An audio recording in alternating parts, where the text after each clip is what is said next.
Welcome to the Purpose Focused Advisor, a podcast for financial planners, advisors, and RIAs looking to get the most out of yourself and your business. Join Rob Brown and Phil Calandra as they walk you through a journey that will allow you to take action in your business and your life so you can be the best that you can possibly be. Now here are your hosts, Rob and Phil.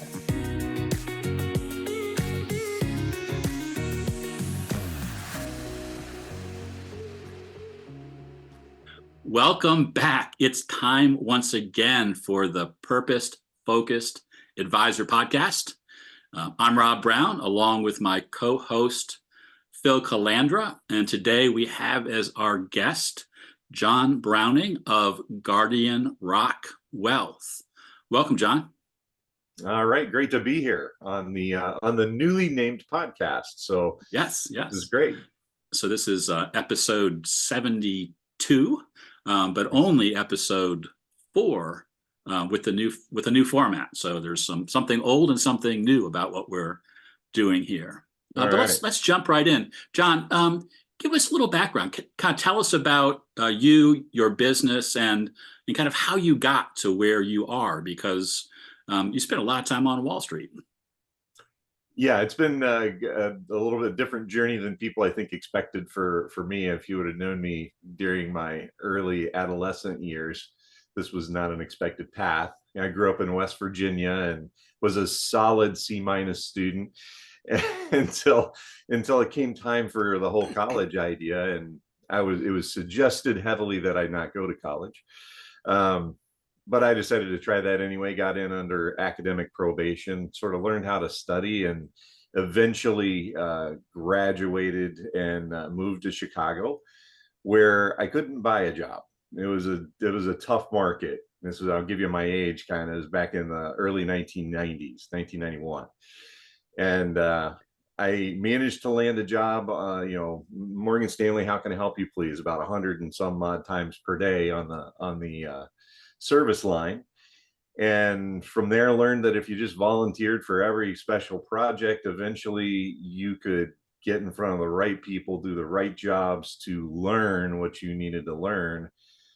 And through a lot of mistakes, frankly, and all that, I eventually moved up, started to run an analyst group, and then worked for some portfolio managers, then ran a trading desk, some risk management, and on for about 18 years at Morgan Stanley. Lots of things happening there, right? Like we're talking $157 billion under management at one point. So that sounds really exciting, right? It's not that exciting, trust me. But it was, you learned a lot. You got to sit in rooms with some of the best minds in Wall Street, and you just constantly learned what worked, what didn't work, the value of not relying on just one set of data or quantitative investing, but also entering in fundamental and all the different asset classes. So it was quite the journey. And then from there, moved on to Invesco, Guggenheim, started a firm. Work, if you're a baseball fan, which I know you are, from your book, Truest Fan.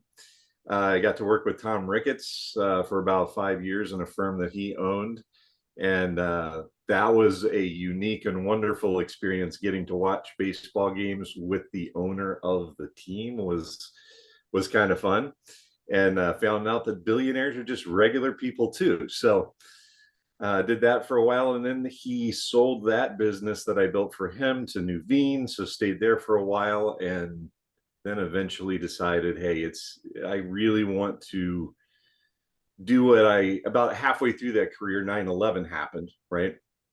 And I decided then, there's a story behind it, but I decided then that I really wanted to be independent and take all that I'd learned on Wall Street and apply that to individuals, families, small businesses. And it's really difficult to do that if you work for one of the larger firms. It's just hard to do that. So that's why I started Guardian Rock Wealth, which is completely independent of the larger firms out there. That's wow. Great. Well, Well, take a little bit more into the kind of the purpose behind that, because you went from the biggest, probably, of the big firms, well, if not the biggest, one of the top couple, to running your own shop and starting from scratch a half a dozen years ago. Yeah. So how did that happen? Right. Well, the idea was, so Morgan Stanley, fantastic organization. Again, learned a lot. And Invesco, very big organization as well. And then Guggenheim, bigger than people realize. And then the smaller organization, just starting something from scratch with Tom Ricketts and the group in Capital. And what I was really trying to get to is what I learned at Morgan Stanley was I kind of didn't like we used to, so the ticker symbol of Morgan Stanley when they merged with Dean Witter was MSDW. So the running joke was meeting superseded doing work. So, so it was just brutal on a guy like me that kind of likes to move quickly, understands the value of teams and meetings, but it was tough on a guy like me because I was, in my younger days, and even while I was working on Wall Street, I owned several small businesses and things like that. And so I would buy them. I would I bought one out of bankruptcy and kind of fixed it and sold it and did stuff like that. I loved that. You can't really do that on big Wall Street. There's about 20 people that want to sign off on it and have 15 meetings on it. So the idea of kind of moving down to like the N Capital and starting something new was great, but then they sold that to Nuveen, which also was part of TIAA-CREF, $1 trillion company, and didn't really like that a whole lot either because that was the even bigger company, right? Right. So that's kind of why I kind of kept going from the biggest down, stepping down a little bit, just trying to find that until eventually I started my own firm. That's amazing, John. You hear opposite of what you did. You hear people that started on the smallest peg and then worked their way up to the biggest peg. I guess my question is now with Guardian Rock, what are the, 1, 2, or 3 things that you took from all of that massive amount of experience and knowledge working with those massive firms on Wall Street? How do you take what you learned there and use it to differentiate yourself in the marketplace, which is drastically different? You're serving, and I love it. We'll talk about the title of your book. You're talking about life, building a life, not a portfolio. What are the 1 or 2 or 3 things that you think differentiates you because of all that massive experience? Well, I think the one thing that I learned, and the reason for the title of the book, was after 9/11, and I was fortunate to be in Chicago when that happened. I was on the trading desk and that was back when you had one phone in one ear and the other phone in the other ear, and you would turn them so the other side of the trade didn't hear. So we were doing this number, and in one ear I had Bank of New York, and the other ear I had Morgan Stanley in the second tower. When the first plane hit, and we didn't know what was going on for 5 minutes or so, and we were trying to figure out what the big boom was. Fast forward, if you were kind of an executive at Morgan Stanley and you happened to be in Chicago, your next year was kind of a blur. So you were on the team, we were on the team that kind of tried to put things back together as best that we could and keep things running. But towards the end of that year, it was July, and I'll never forget the exact moment when I kind of sort of came up with this idea. I'd had one of those days, those Wall Street days. You're in the Wall Street uniform, the suit, the tie. It's July, ridiculously hot, and you've been uptown, downtown, midtown. You've been doing a lot of walking. You're just sweaty and hot. You're alone. You got up at 5 and you're back in your hotel room alone at 11:30 at night. And I was just looking down on the mess that still was World Trade Center. And I realized I missed first pitches. I missed wrestling meets. I had 6 kids at home, and they just thought, well, dad goes to O'Hare every week. and then we don't see him until maybe the weekend, and that might be not till Sunday, right? So the idea that I was chasing that portfolio and making good money and everything like that, but I wasn't building my life and I wasn't happy. And I didn't see a path where I could be truly happy the way I defined it. Now you may define it differently, but the only way to do that is really focus on building my life. Now it took several years from then to do it, but I think that experience, along with all the experience and the education that I got from, again, some of the best minds on Wall Street. You get to sit in rooms with Goldman Sachs and then, their big tower and the wood paneling and everything else. And you get to listen to these guys talk, and you begin to realize that building portfolios, investing is much different than what you hear on CNBC. I've sat on the CNBC shows. There's nothing wrong with those guys. I'm friends with some of those guys. They're great people, but they get paid to sell the advertising and, frankly, produce entertainment. Not that everything they say is wrong, but there's a lot that they don't say because they can't get into it. And knowing that detail behind all that is invaluable to me in building my practice. That's great. Yeah, that's fascinating, because it's that ability that you have because you've built those portfolios. You know what goes on behind the scenes. You know what goes on behind the 3-minute conversation on one of the talking head shows, which they aren't, by the way, accountable for. They just get to say what they want to say. But what's behind that is a life that has purpose and meaning, which you were missing, or at least missing big parts of as you were doing all that traveling. And now you're able to help the people that you work with perhaps see that sooner and earlier and help them live their lives through the work that you do together with them. Yeah, I think it gets to the heart of why we're doing this podcast with guests like you, John, is what is the purpose of the advisor? And more importantly, what is the purpose of all of us individually as people? And I love what you say, money is a tool, and it can be used as a very good tool. It can also be used as a destructive tool, unfortunately. And what's important about money is a very personal, what's important to you is different than what's important to Rob or to me and my sons and my wife. And I love the way you express that. Yeah, that goes back to there's a chapter in my book called The Snowflake Theory. And that is, the whole chapter is dedicated to trying to get people to understand, because we all look through our own lens from our own perspective. And what we tend to forget, and it's just human nature, is that other people come from completely different perspectives. And their idea of an amazing life is completely different from ours.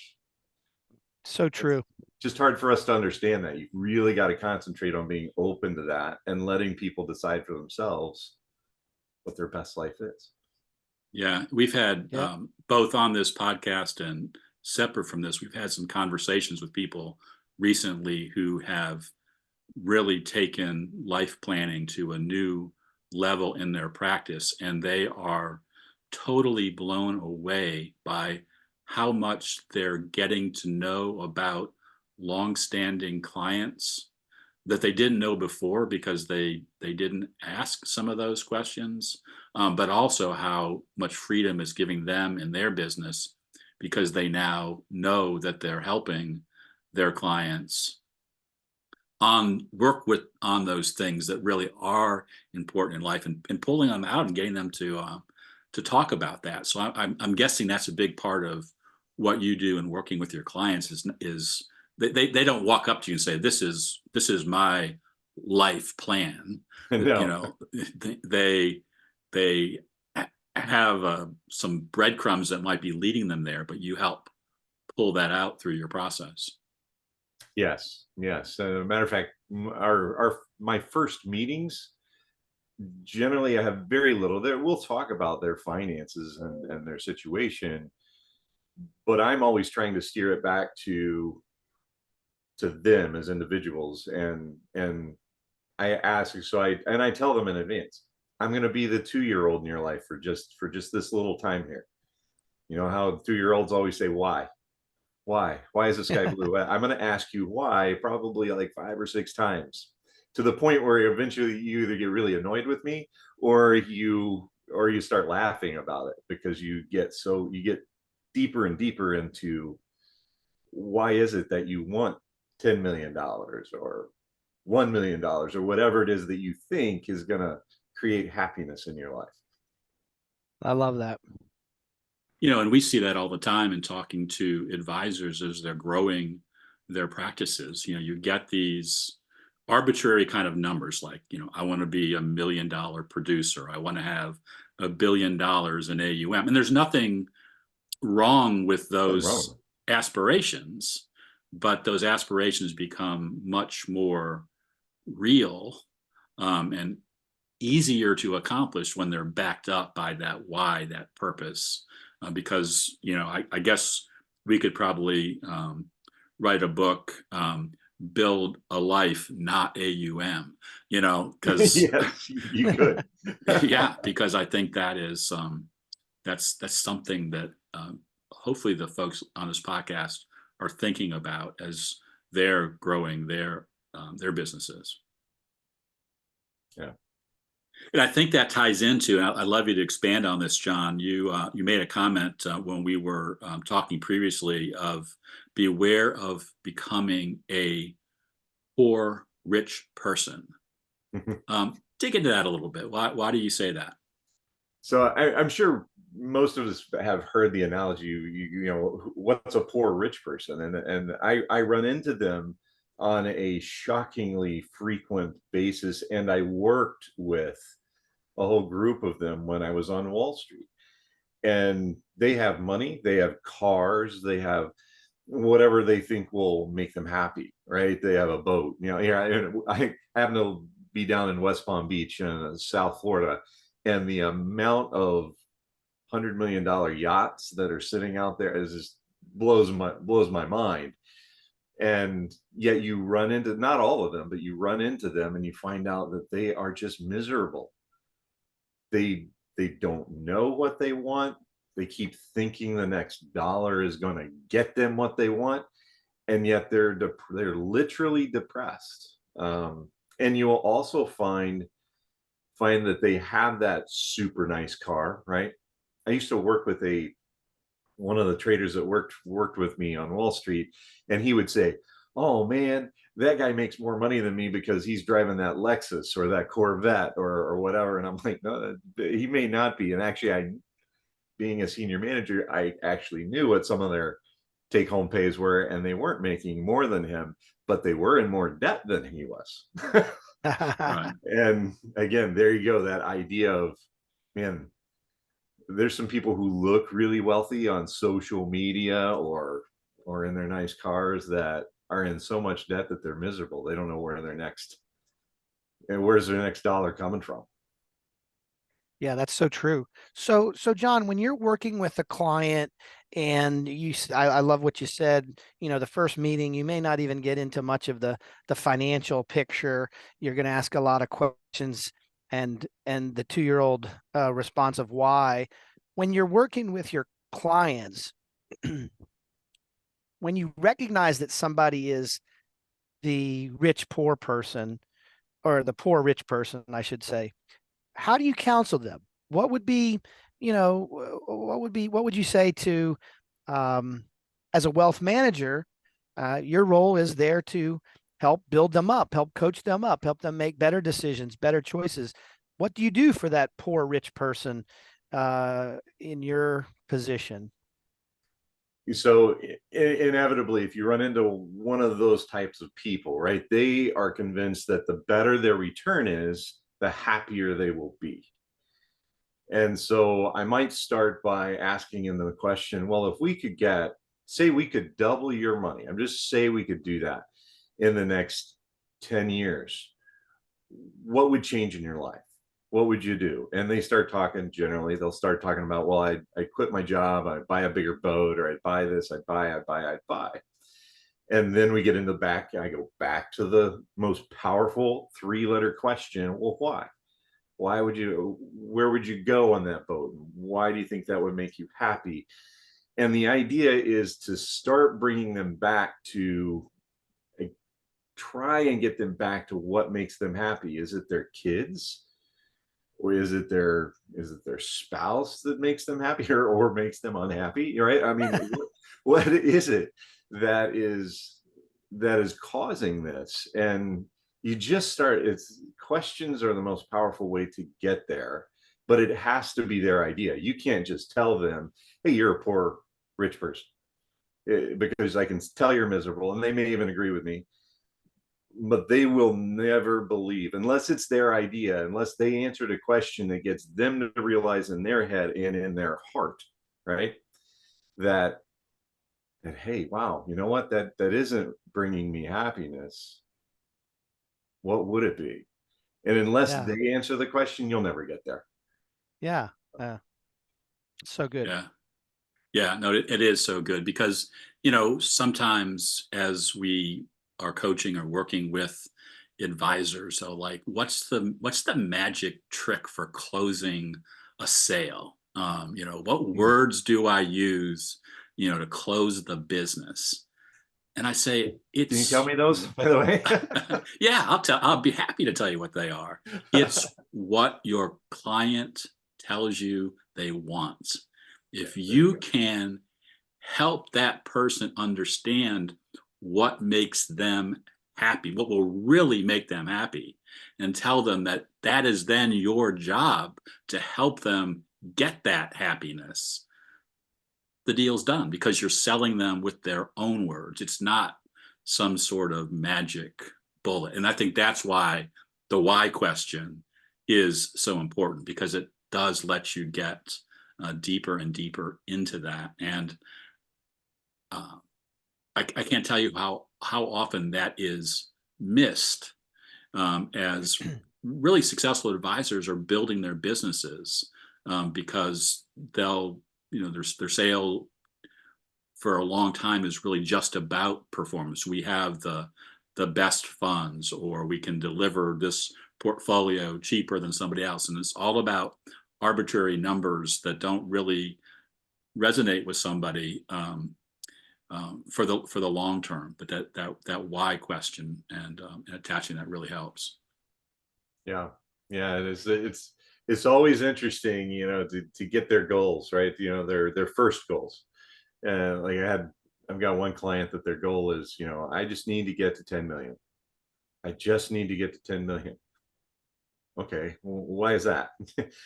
Well, then I can quit work. Well, that person happened to lose their spouse lost their job, and they cut back. And I was like, well, you got more time while you're looking for a job, and you've done everything you can for that. What are you doing that makes you happy? Oh man, really, my tennis game's getting great, and I do this, that, and the other thing. And so, is that taking $10 million? You actually cut your expenses, and Yeah. you seem really happy right now. Yeah. And That's all of a great. sudden their goals, like, now they're going to be really happy. See, this is the thing, as an advisor, I'm supposed to say, yeah, go 10 million, you might need 12. I don't do that at all. I like to tell people, no, if retirement is what makes you happy, or knowing that you don't have to work for money, right? You can still work, but you don't have to work for money if you don't want to.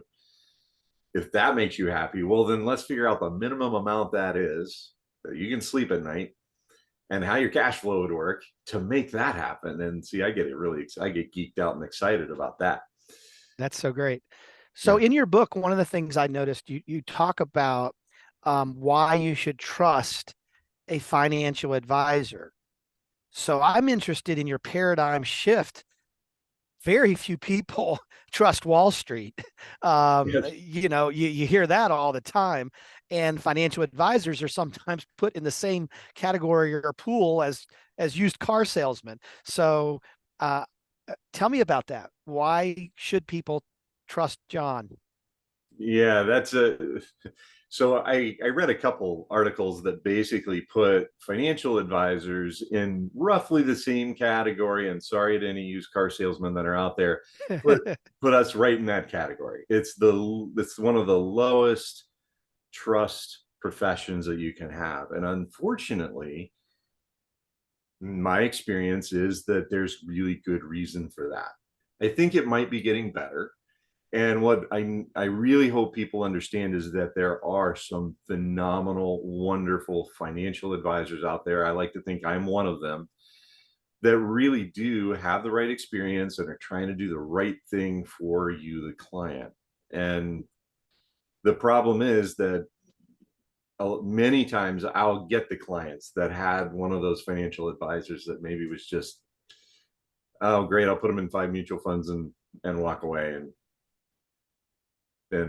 pat them on the head and say everything's okay. The market always does this, and those, my opinion, those are not great financial advisors. They just aren't. But these people put their trust in them, and so that's why people don't trust financial advisors.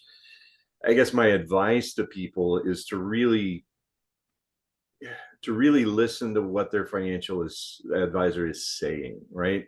If they're saying a lot of, oh, don't worry, it's just 5 mutual funds, or just the S&P 500, or just max out your 401k.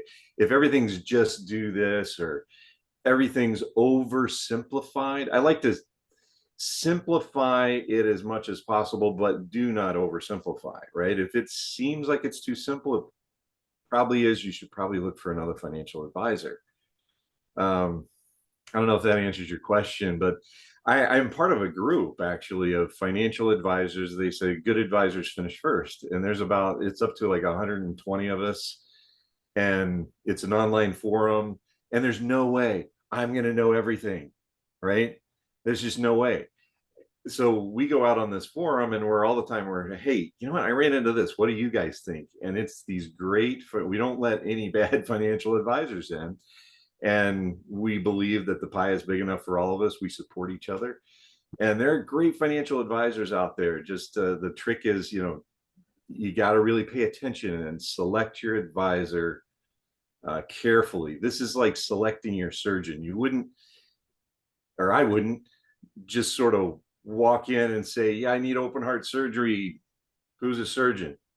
Yeah. This is your whole life, right? This tool, this money is going to support you for the rest of your life. When you quit your job and you're no longer getting a paycheck, that's all there is. Yeah. You don't just want to willy-nilly pick somebody. I love that. I'm going to check that out myself. Good advisors finish first. Thank you. Yeah, that sounds like a great resource. Something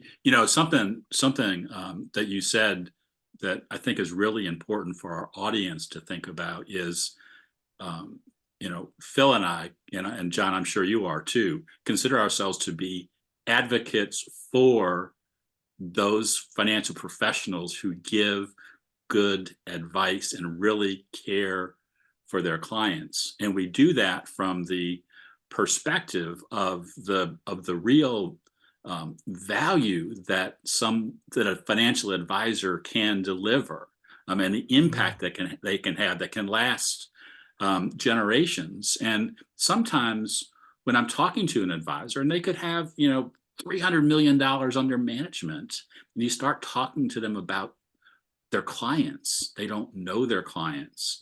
They just know their clients' money. And when you can help them remember that the reason they got into the business probably wasn't money first, it was people first, but then the business has a way of putting the money first, and you get them back to that and attach that to their purpose, they can create incredible growth just by going out on a client love campaign where they go back out to their clients, the people that they're working with, and get reinvested in those relationships. I can't tell you how many times I've just watched advisors who have really good businesses on paper have spectacular businesses because they decided, hey, I've got to take some more time with the clients and get to know them better than I already than I thought that I did, and that's when the magic happens.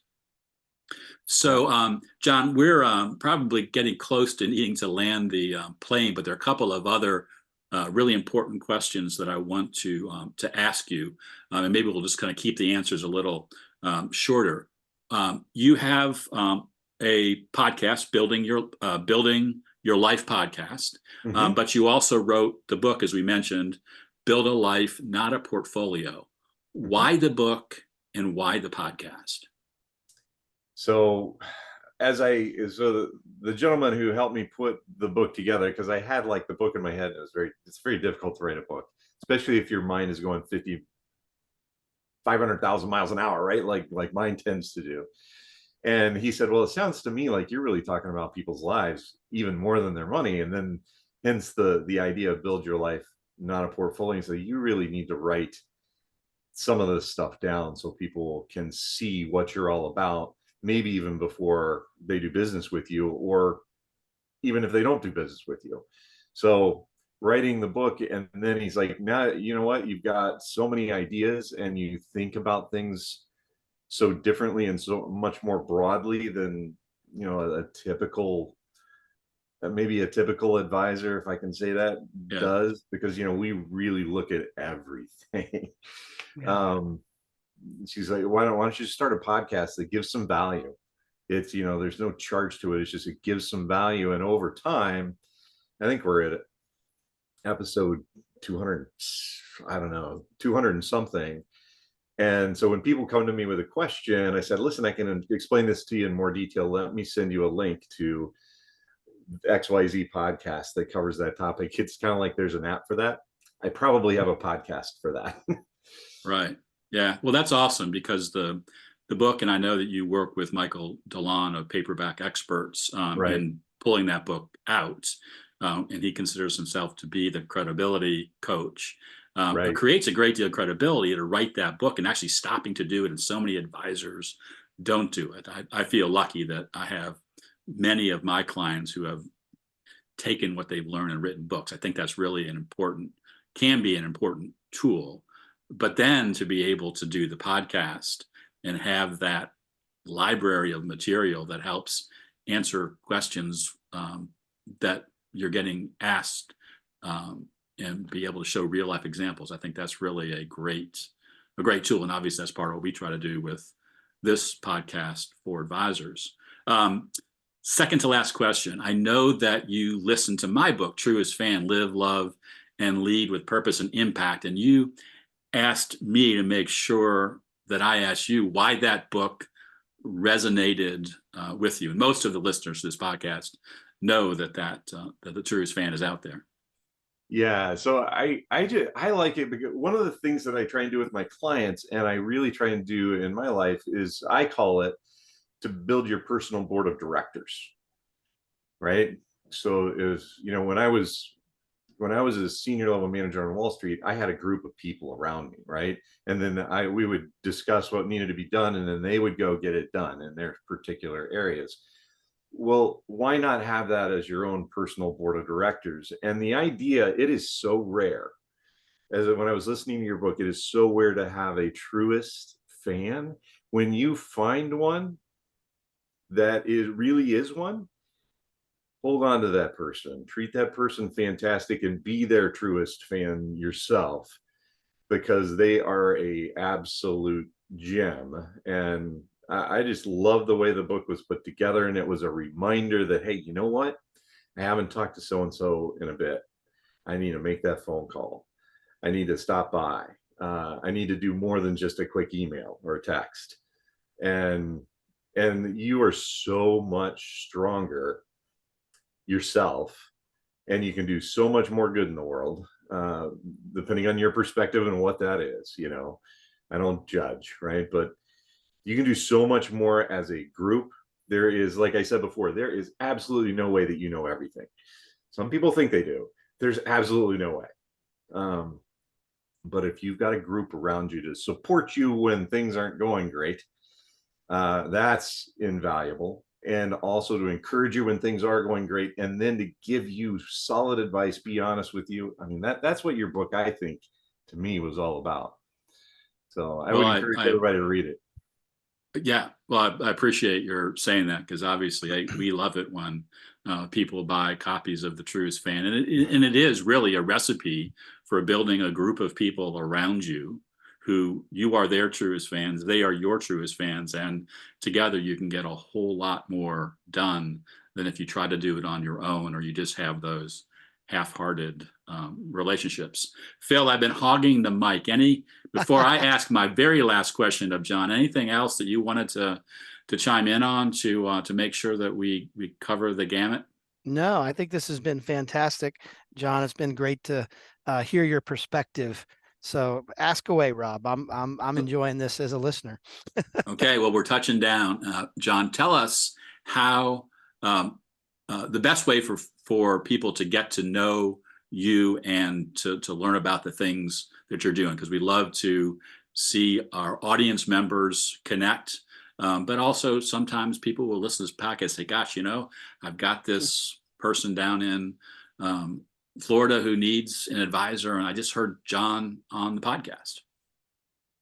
Yeah, so depending on how you like to get your information, right? If you take out your cell phone and you type in 321-421-5213 and put the word life in there and send that, you'll get a digital business card. It has all kinds of free information on there. It's even got a spot down at the lower right hand corner. You can schedule some time directly on my calendar. It's not going to go to my team. It's going to go directly on my calendar. And I'm happy. I always say I'm happy to speak with anybody, no matter where they are in their financial journey. I may not be able to help you, but I can maybe help get you where you need to be. And the other way is to go out to guardianrockwealth.com. All kinds of free information out there on that site, and the resources section and all that, or hit the contact us button. That's the best way, really. Give me that number again, John. I'm going to do it right now.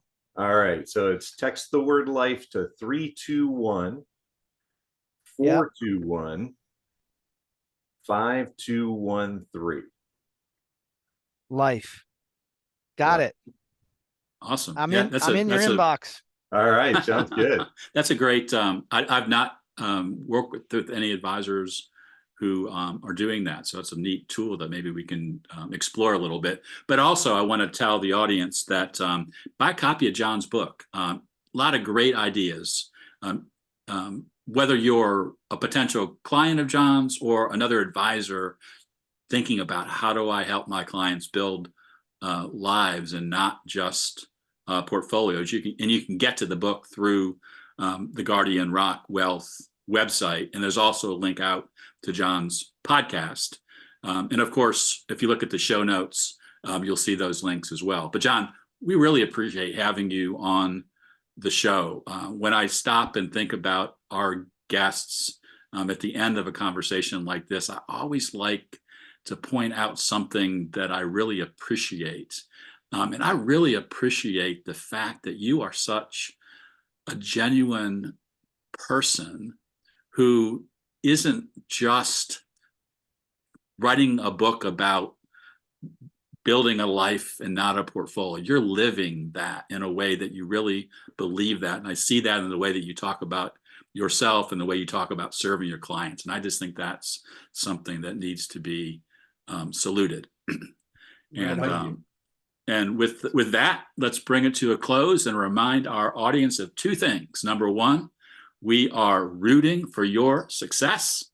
And number two, we'll be back next week. So listen in again. Take care. Thanks for joining us for this episode of The Purpose Focused Advisor. If you want to learn more, head over to our website, truestfancoaching.com. There you'll learn all about becoming a purpose-focused advisor. You'll also find today's show notes and links to the other gifts and resources we talked about during the episode. Again, thanks for listening, and remember, we're rooting for your success.